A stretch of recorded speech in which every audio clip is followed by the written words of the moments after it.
Hello, Blazers. Welcome to episode 158 of UAB Green and Told, originally debuted on Monday, September 8th, 2025. Through this podcast, we share stories from members of the UAB community. Looking for previous episodes of UAB's most downloaded podcast? Head over to alumni.uab.edu/greenandtold or find us on Spotify and the Apple Podcast app. And don't forget to leave a written review to help fellow alums find us. I'm Greg Berry, a UAB alum and Director of Communications in the Office of Alumni Affairs. Today's podcast guest was just a kid when her world shattered in an instant. A simple goodbye from her mother turned into the last words Hailey Mason would ever hear from her.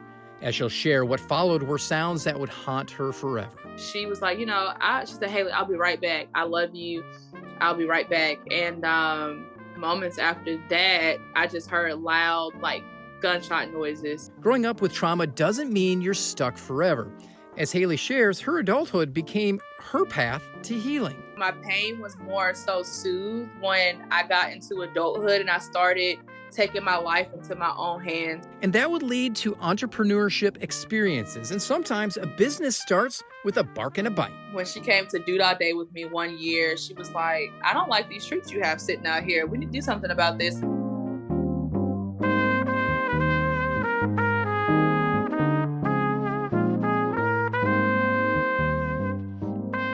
A childhood cut short, a future forever shifted. Hailey Mason's journey began with heartbreak, but would unfold with hope. From Birmingham's backyards to Atlanta's avenues, Hailey carried questions too big for a little girl's heart. The Magic City had more in store, memories to mend, milestones to meet, and meaning to make. Through all her moves and milestones, one memory has remained clear. It's vivid, visceral, and one of the few she holds of her mother, etched in emotion, frozen in time.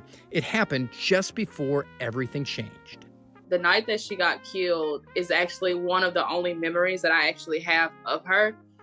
I remember us going out to get burgers. Her and my brother, we went to, because we were there visiting my great-grandmother. And so we went to go get burgers. We came back home. I remember her giving us baths and us getting put to bed as we normally did. I remember watching Hey Arnold. My brother fell asleep earlier than I did, but my mom stayed laying around in the bed with me to try to get me to fall asleep. But for some reason, I just could not fall asleep that night. And she got a phone call. One of her friends wanted to come by and visit her. So they went out. We're going to sit out on the front porch and just talk and everything while we were still inside. And I remember dozing off for a split second and waking up and grabbing her and saying, Mom, don't leave. Don't go. Just stay. Can you just stay in the bed with me for just a little bit longer? And she was like, she said, Hailey, I'll be right back. I love you. I'll be right back. And moments after that, I just heard loud gunshot noises. And so the next day, I do remember my great-grandparents telling me that my mom was at work, because I remember asking where's my mom, where she was?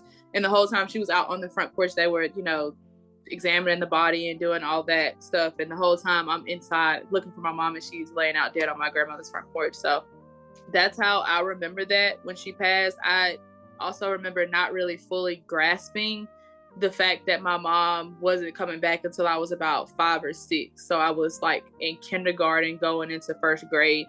And because I was noticing, because I grew up with a lot of women in my family, aunts and things. So as a 4-year-old, it's easy for you to not notice those things because, you're not in school fully yet. And so you're around your family. So it's that void is kind of filled. But when you go to kindergarten, you see everybody else getting dropped off by their mom and you're getting dropped off by your grandma. It's okay, something is missing here. So that's when it kind of clicked to me that she wasn't coming back. That she was gone and she wasn't coming back. Was the decision to move the family to Atlanta part of what happened after Mom died? Yes. So my mom was actually in a abusive relationship. And so she had been trying to get away from that relationship for a while. And we have a lot of family in Atlanta. My mom's side of the family actually lives in Atlanta. And so her mom was there at the time. My grandmother, she was there at the time. And they all just wanted her to leave Birmingham and come to Atlanta just to get away from everything. But she taught school here in Birmingham and she just loved her city. She loved Birmingham. So she just really didn't it was hard for her to leave. So when she passed away, my grandmother, of course, naturally wanted custody of us, but my dad, he lived here. And so it was just kind of a back and forth kind of custody situation for years. I don't think it became officially official until I was probably about 8 or 10. And so at that point, still, I was spending 3 weeks. It was a custody agreement that my grandparents and my dad had came up with. So I was actually spending 2 weeks at a time in Atlanta during the month. And then the rest of it, I would spend here in Birmingham with my dad and his side of the family. 20 years later, after your mom's death, still unsolved. We don't know what happened, do we? Mm-mm. You know, there are eyewitnesses that live still on that street, and there's people that are from that neighborhood, but they've never gone and questioned anybody in the neighborhood. It's almost just like they don't care. And so I used to be disheartened by it, but now I'm a Taurus, so I think we use a lot of negative things to fuel us in a positive way.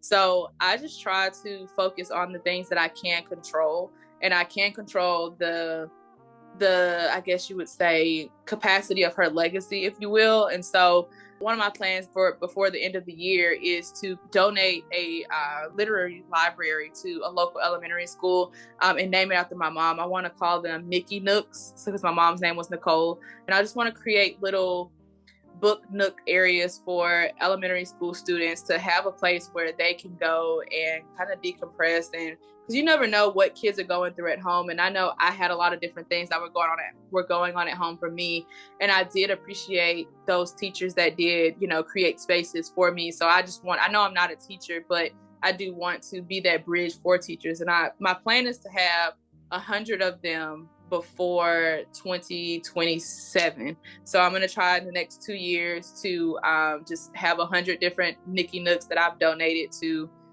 local elementary schools all over the world, not just here in Birmingham. How much would having closure mean to you and your family for what happened to your mom?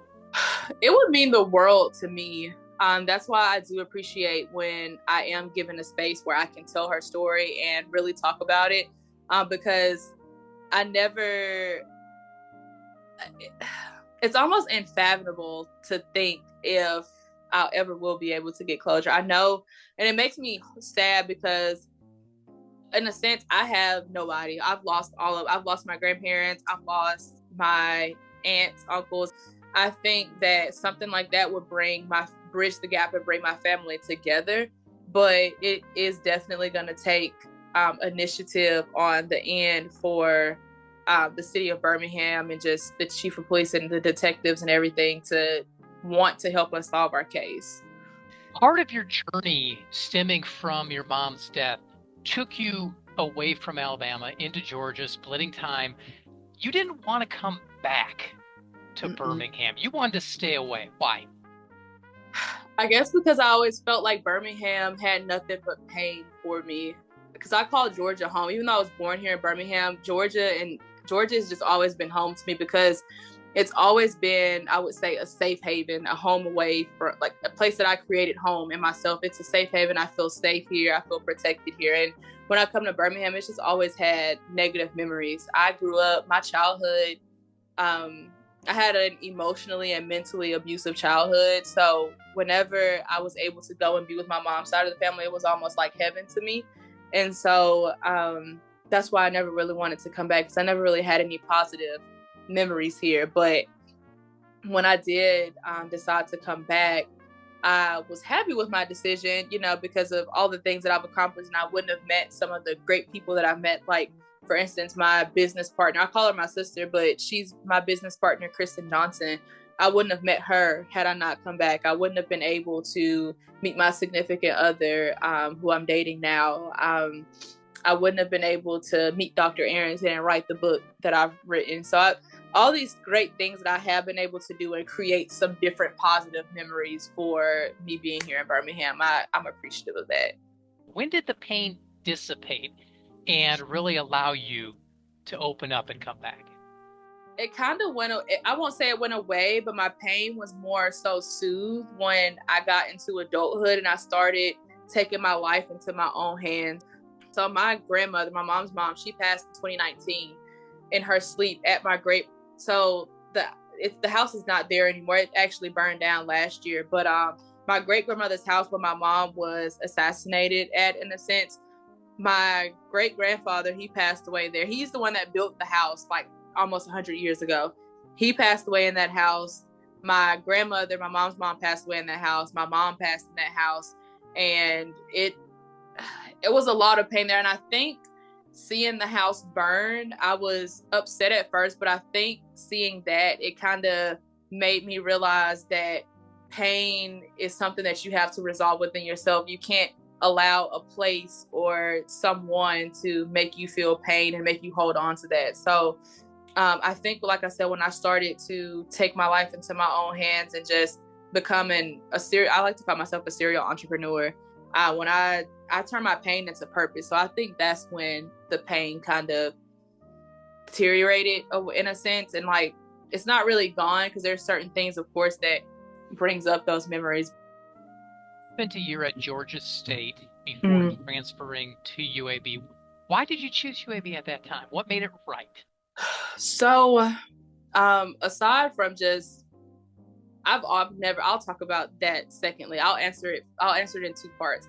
So the reason I decided to go to UAB, one of my best friends in high school, we're not friends anymore, but we were best friends in high school. She went to UAB. And when I was at Georgia State, I was happy, but I was more so thinking about long term, because I knew I would have to take out more loans to go to Georgia State because I didn't get a scholarship. And my grandmother was trying to get me a Hope Scholarship, which is the state scholarship that they offer similar to Birmingham Promise, but I wasn't going to be guaranteed to get that until a year and a half after I had started school. And I've seen so many people who have wanted to get an education that were not able to get one because of different financial things coming up and having to take breaks and things. So I knew that I could get everything that I wanted in a one-stop shop from UAB. And so how I knew UAB was right for me, during undergrad, like I said, I was an independent student. I have and had no one at the time. And so I was working full-time undergrad, as well as trying to go to class at 8 a.m. and do all those other great things and pay for my apartment and just take care of myself. And my brother, who was there with me at the time when my mom passed away, my mom's other child, at the time I was taking care of him, helping take care of him and paying his tuition at John Carroll, because our dad had some different things that he was going through after his divorce. And so I had to take on a lot of responsibility. And so UAB really gave me that balance that I needed, because I was able to talk to my advisor and say, hey, look, I want to finish school. This is what I have going on. And she just kind of, I won't say held my hand through it, but showed me exactly what it was that I needed to do. And like, even when I was short on money, I would never forget this. I forget what her name was, but she was a financial aid advisor. I had emailed financial aid and was like, hey, basically I'm down and out. I don't even know how I'm gonna afford my dinner tomorrow, and this one financial aid counselor, she called me 2 days later and was like, hey, I just so happened to see your email and I wanted to, do something to help you. And she told me about this grant. I forgot what grant it was, but basically she found funding for me and she gave me $1,000 added to my student account. And that helped me so much. And so I can't say anything but positive things about UAB, because it's helped me so much and grow into the person that I am today. How difficult was it to balance personal life with your brother and helping him and academics? It was hard because I was struggling myself and trying to take care of myself and put myself through college, but I didn't want him to see that. I really wish I didn't have to do that, but it was hard. It really was hard. And I probably could have handled some things better as far as communicating with him and being transparent and say, hey, I have this going on. But us as Black women, a lot of times we try to take on more, and just women in general, we try to take on more than what we can, because we don't want to say, hey, we can't do this. And we don't want to be looked at as weak or incapable. I think that it did ultimately lead to a strain on my brother and I's relationship. Wound up getting your undergraduate degree in communications. What did you want to do with that? Did you want to do journalism? Did you want to do marketing? Which way did you want to go? So funny. I went to school to be a journalist. My degree actually was in journalism when I first started, but because, like I said, I was working full time, I couldn't I couldn't be on campus at the times that the classes were because I was having to work full time and I couldn't take a lunch break in the middle of the day to go to class at 11 o'clock. That's when I talked to my advisor, and she was like, well, you could still get your degree in comms management. The classes are a little bit more online. It's a little bit more flexible, and you can still do journalism. When I did it that way, I was like, okay, well, I can still do marketing with this as well because it's still fine-tuning my communication skills and all those great things. And so for a while, I started doing YouTube videos and interviewing different business owners and things, but then I stopped doing that. And so I started more so writing. And so after that, I released my first book. And along with that, I started writing more blog posts and doing more contract work. And that's kind of how I got into marketing. And I kind of more fine-tuned my skills in marketing by just doing my own marketing for my business. So with first writing, and then of course with KNC. And so I kind of just built it from that. At what point did you want to continue the education for that MPA? Because you now have 2 degrees at UAB. My grandmother, my mom's mom, she had a nonprofit called Nikki's Place, but it wasn't an official nonprofit. But so with Nikki's Place, what she used to do was different mothers in the Atlanta area, they were going through hard, because my grandmother, she was in the military. So she was that person, the military person that's retired, not doing anything. So she was using her military benefits to go back to school. And so when she was going to school, she went to Atlanta Technical College, which was a 2-year college. And so when she went there, she met a lot of younger women, younger girls who needed assistance. And so a lot of them were single moms. So what she would do, because my grandmother had more space in her house, she would sometimes rent rooms out to those moms who needed to get back on their feet. And so she would call it Nikki's Place. And I was actually working at Alabama Goodwill at the time, and I was talking to my coworker and saying like, oh, we could be doing these resources, we could be doing that, and like rehabilitation and helping people get back into the job field, or just even kids and helping them get resources, especially with them cutting all of the funding in different education sectors. So I just figured, why not go to school and to learn how to do a nonprofit the legitimate way? Because I know a lot of people who will say they have a nonprofit, but they don't know how to write grants. They don't know how to get funding, and they don't know how to make it long term. It's just more so like hey, I did this for a couple of months. And so I knew if I went back to UAB, I would learn everything that I needed to learn. And I also looked at my MPA as a fine-tuning of business too, because you learn budgeting, you learn about outreach, you learn about grant writing and all those great things. So I figured I could use it for both my personal career, but also my just entrepreneur side too, and just teaching me how to be a better business owner and a better person when it comes to being a leader in corporate America and establishing my nonprofit. So the final was for us to put together a portfolio of how we would use our skills to better our community. So I put together Nikki's Place, and I said that I was going to buy the lot of land that my grandmother's house was on, build a nonprofit basically on it, and make it a community resource center. So that's why I wanted to go back and get my MPA, because I know eventually I'm going to want to start creating my own resource center. So along with those nooks, I want to create about at least 40 different resource centers across the Southeast. Brought up your entrepreneurial spirit, and I want to touch on that because I'm imagining that's what led into KNC Pet Pastries. Talk a little bit about that, because it's got a neat little hook on the end. It's not just a place where you get pet bakery items, but you're giving back as well. Yes. So with KNC Pet Pastries, of course, it's KNC. So the name it's actually for Cree and Carter, my business partner / sister. Her dog's name is Cree, and my dog's name is Carter. And so it's KNC. And Carter actually has a really sensitive stomach. When I got him in undergrad, so I was a broke college student. I wasn't paying attention to what I was feeding him. I just knew he needed to eat and I needed to eat. And so some of the treats that I would feed him at the time, they made him develop colitis.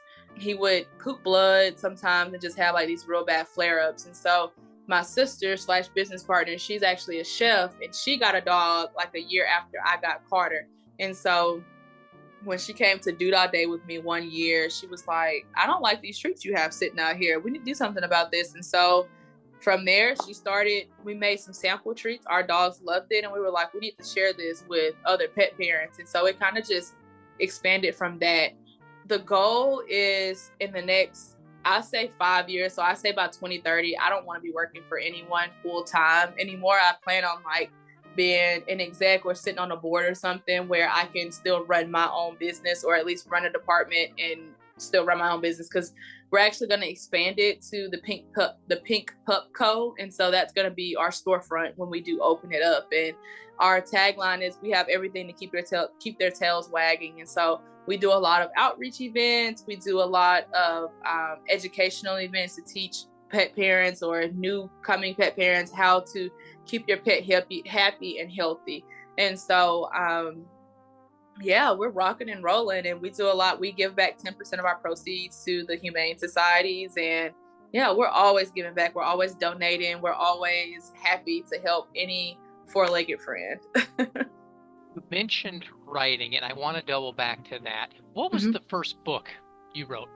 So my first book was called Confessions of a Brokenhearted Girl, and it was called The Diaries of Luna.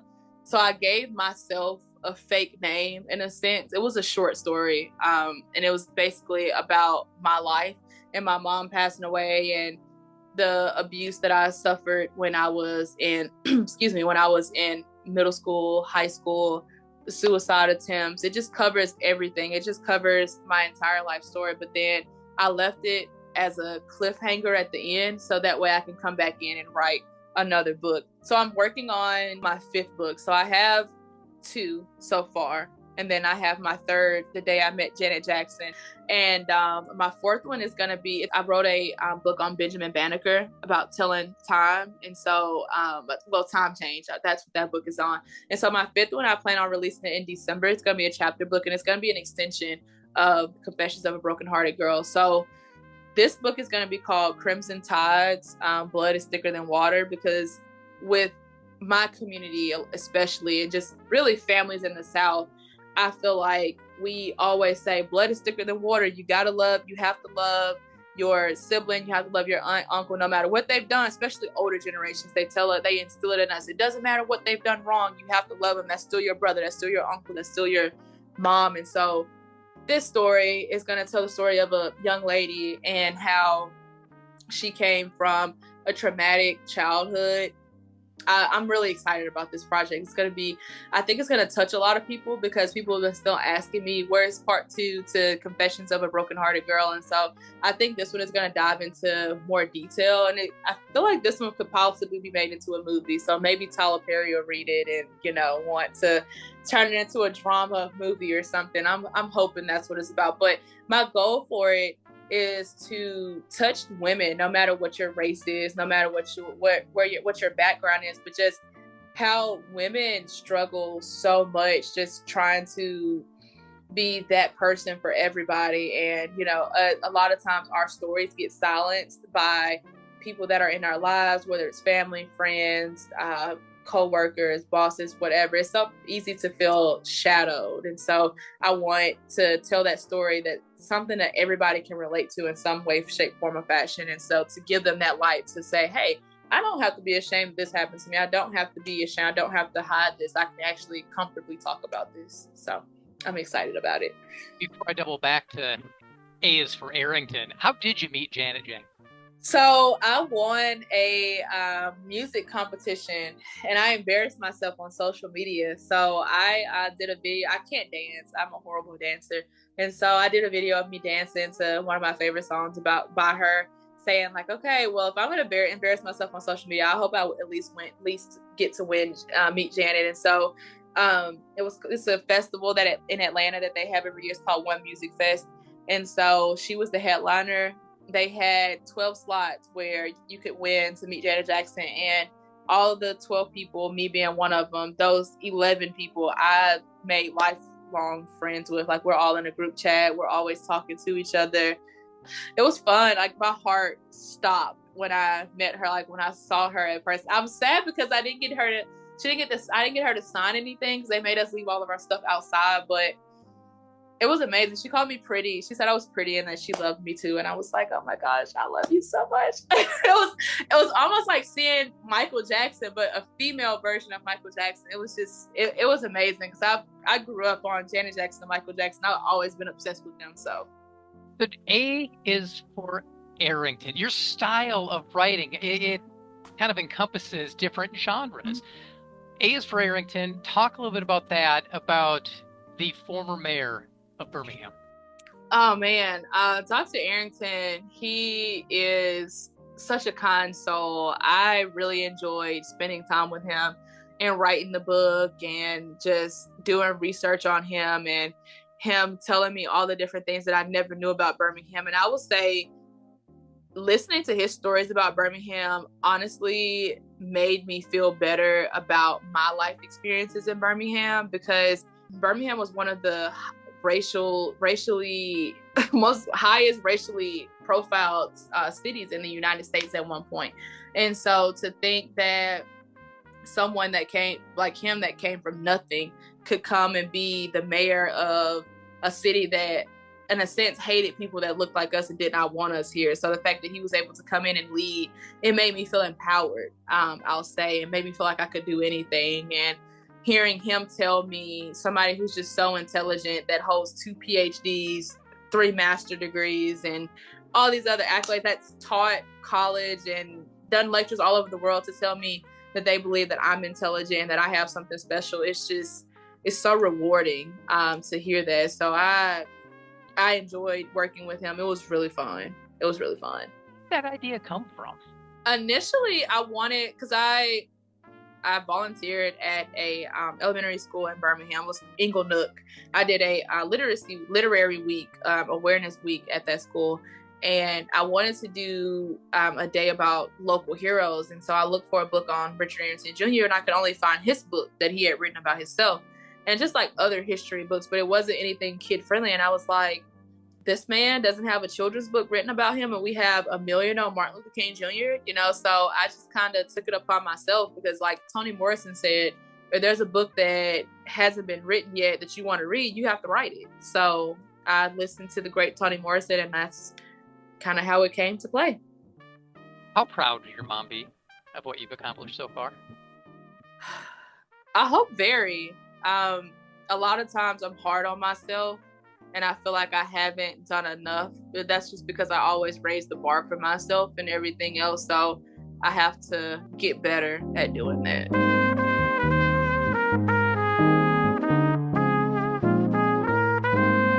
That's Hailey Mason, a 2-time graduate of the College of Arts and Sciences. She earned her bachelor's in communication studies in 2022, followed by a Master of Public Administration in 2024. As a double degree alum, Hailey has the grit and understanding of what it means to be a Blazer. The one word that I think about when I think about UAB is family and 2 words, family and unity. Anytime I've posted anything about UAB, or whether it's on TikTok or if I'm in public somewhere in another state and I have on my sweatshirt, they're always like, oh my gosh, go Blazers. And they, we do the Blaze sign. So family and unity, and it just brings you together with other people. And so that's what I love about it. Thanks for tuning in to UAB Green and Told. You can catch up on all of our episodes at alumni.uab.edu/greenandtold on Spotify or the Apple Podcast app. Got an idea for a guest? We'd love to hear it. Email us at greenandtold@uab.edu and stay connected by following us on Facebook and Instagram. Thanks for listening, and as always, go Blazers.